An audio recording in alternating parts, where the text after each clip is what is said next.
Hello everyone, welcome to my channel. My name is Sharmishtha and this is English with Sharmishtha. Title से आपको पता चल चुका होगा कि आज का वीडियो का टाइटल है the bet, written by Anton Chekhov. ये क्लास 12th के वेस्ट बंगाल बोर्ड के सिलेबस में है।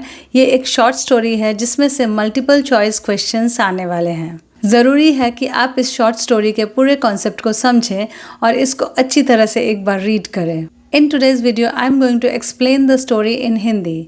ये स्टोरी को मैं हिंदी में आज के वीडियो में बताऊंगी। So let's start. तो कहानी शुरू होता है शरद ऋतु के एक रात से। रात का वक्त है और बूढ़े बैंकर अपने ही कमरे में, जो पढ़ाई का कमरा है, स्टडी जिसको कहते हैं, उसमें इधर से उधर चल रहे हैं और सोच रहे हैं 15 साल पुरानी बात। 15 साल पहले इसी तरह की एक रात थी और उन्होंने एक पार्टी दी थी। उस पार्टी में चर्चा का विषय हुआ था कि अपराध करने पर अपराधी को किस तरह का दंड मिलना चाहिए। क्या मृत्यु दंड ज़्यादा अच्छा है या आजीवन कारावास? कुछ लोग कहते थे कि मृत्यु दंड ज़्यादा अच्छा है और कुछ लोग कहते थे आजीवन कारावास ज़्यादा अच्छा है। इसी तर्क वितर्क में बैंकर का कहना था कि आजीवन कारावास से तो मृत्यु दंड अच्छा है, क्योंकि आजीवन कारावास में आदमी धीरे धीरे मर जाता है। इसी समय एक नौजवान वकील का कहना था कि नहीं, दोनों ही दंड उचित नहीं है, लेकिन अगर कोई दंड ठीक है ही तो कम से कम जीने की एक उम्मीद तो बनी रहे, इसलिए आजीवन कारावास ज़्यादा अच्छा है। बैंकर ने कह दिया कि मैं एक बेट लगाता हूँ, एक शर्त लगाता हूँ 2 मिलियन रूबल्स। रूबल्स यानी कि जो रशिया का करेंसी है, ये रशिया की कहानी है। तो उन्होंने कहा था 2 मिलियन रूबल्स मैं दूंगा अगर आप 5 साल भी अकेले रह लो। लॉयर अग्री हुआ और उसने कहा कि 2 मिलियन रूबल्स के लिए तो मैं 15 साल भी अकेले अकेले कारावास में रह सकता हूँ। बस इस पर शर्त लग गई और शर्त की शर्तें लिखी गई। यानी कि लॉयर को, यानी कि वकील को, उस बैंकर के ही बगीचे में एक अलग सा कमरा है, उसमें रहना है। उस कमरे में सिर्फ एक खिड़की रहेगी और वो इंसान किसी भी इंसान से मिल नहीं सकता 15 सालों के लिए। 15 सालों तक वो जो भी मांगेगा वो चिट्ठी लिख के उसको देना पड़ेगा और उस हिसाब से उसको सब चीज़ें मिल जाएंगी। मिलने में उसको किताबें, म्यूज़िकल इंस्ट्रूमेंट्स, ड्रिंक्स, खाना पीना सब कुछ मिलेगा। सिर्फ किसी भी इंसान से वो नहीं मिल सकता है।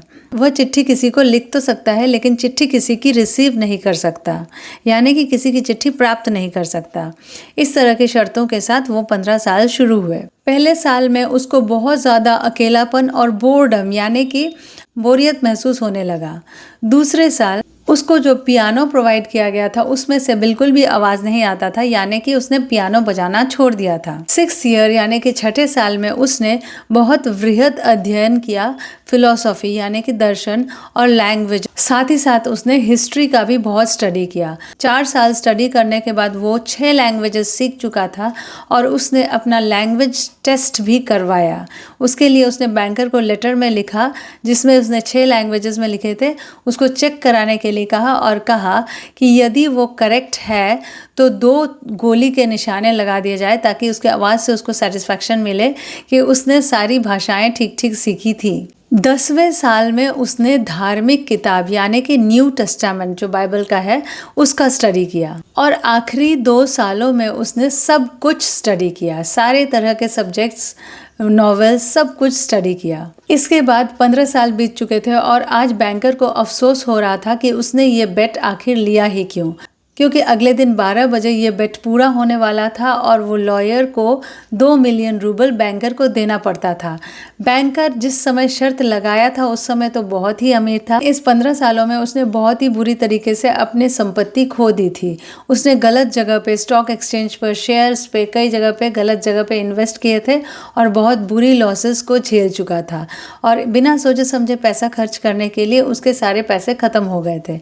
अभी 2 मिलियन रूबल्स अगर वो इस लॉयर को दे देता तो उसके पास कुछ भी नहीं बचते और उसको ये अफसोस हो रहा था कि ये लॉयर तो अभी 40 साल का ही होगा जब ये यहाँ से निकलेगा। तो इस 2 मिलियन रूबल्स के साथ वो अपनी ज़िंदगी नए तौर तरीके से शुरू कर सकता है, शादी कर सकता है और उसकी ज़िंदगी बहुत ही खूबसूरत हो जाएगी और वो मुझे हमेशा ही अफसोस के नज़रों से देखेगा। इस शर्त के लिस्ट में ये भी शामिल था कि अगर 2 मिनट पहले भी वो अपने आप को आज़ाद करवाने की बात करता है तो वो शर्त हार जाएगा और 2 मिलियन रूबल्स में से कुछ भी उसको नहीं मिलेगा। बैंकर सोचता है ये आदमी तो अपने आप को आज़ाद नहीं किया, लेकिन मैं इसको जिंदगी से ही आज़ाद कर दूंगा। इसीलिए रात को वो चुपके चुपके जाता है और उसके रूम के दरवाजे को ताले को खोलता है, जिस ताले में 15 साल से किसी ने चाबी को घुमाया ही नहीं। जैसे तैसे वो ताला खुलता है और वो जाके देखता है कि लॉयर टेबल पर ही सर रख के सो गया है, बहुत ही पतला हो गया है और उसकी उम्र भी ज्यादा बढ़ गई है। उसके सामने एक कागज में एक चिट्ठी लिखा था। बैंकर सोचता है कि इसको तो मैं अभी मार दूंगा, पहले तो ये इतना कमज़ोर हो गया है कि मैं इसको बिस्तर पे गिराऊंगा, तकिए से इसका सांस बंद कर दूंगा और ये मर जाएगा। सब सोचेंगे वो नेचुरली ही मर गया है। ये सोचते हुए वो सामने की चिट्ठी को उठाता है और देखता है कि उस चिट्ठी में क्या लिखा है।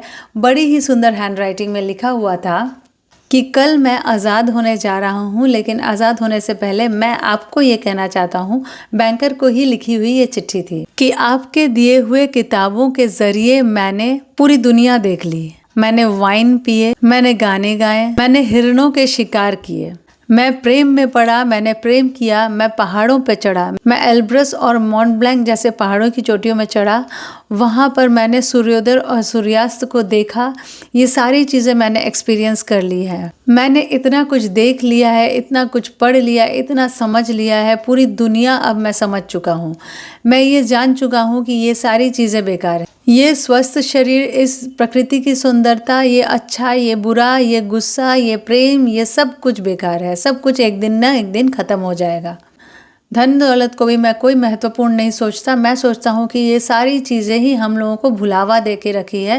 ये सारी चीज़ें बेकार है, ये आज है कल नहीं रहेंगी। ये सब लिखने के बाद वो लिखता है कि कल मैं आज़ाद हो जाऊंगा और तुम मुझे 2 मिलियन रूबल्स दो, लेकिन मेरे लिए वो संपत्ति भी बेकार है जिसके लिए मैंने ये शर्त रखा था, जिसके लिए मुझे लग रहा था कि वो पाने से मुझे स्वर्ग ही मिल जाएगा।